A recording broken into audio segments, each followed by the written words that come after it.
In this month of Ramadan, I want every one of us to make a promise, starting with myself. All the vulgar, hurtful and abusive words we utter, we will cut them. We promise Allah that. Is that a good enough promise? Are we promising Allah? That was not loud enough. I think some of them are still thinking, hey, all those F's and B's that I utter, and that's a reality. We pepper our speech with dirty words, and we are mu'mineen, and it's the month of Ramadan, and we cannot promise Allah to cut it out. You will achieve so much of respect as a human being when you speak respectfully. That's all. Allah promises that to you. You cut it out. So much so the hadith actually warns us about something that a lot of us are guilty of, including myself, and that is slang. To stay away from slang. Speak proper language, no matter what language you speak, but speak a proper language. You know, I thought about it very hard when I learned this hadith at the end of Riyadus Salihin.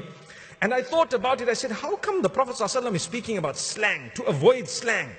And I came to a conclusion some years later that those who speak with good words, they are respected. So Islam is telling you, when you use kind, good, respectful words, automatically you're going to lead a life where everyone looks at you with respect. They're not going to talk to you with cheap language. They know this person respects himself, so we must respect him too. This sister respects herself, we must respect her too. But when your language is cheap, what happens? You drop yourself down. The value of your own person becomes lower because cheap language.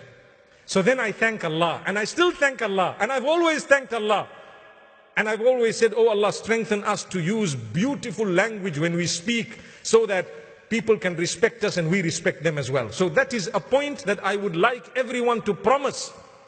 We become more conscious of what we take out of our mouths. Our wives, our husbands, they deserve the most beautiful language. Our parents, no matter how much you disagree with them, even your in-laws deserve kind speech. Can you believe it? Subhanallah.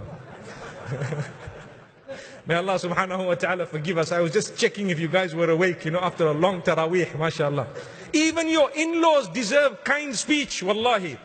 And it will solve a lot of matters. Let's learn to respect one another, trust one another.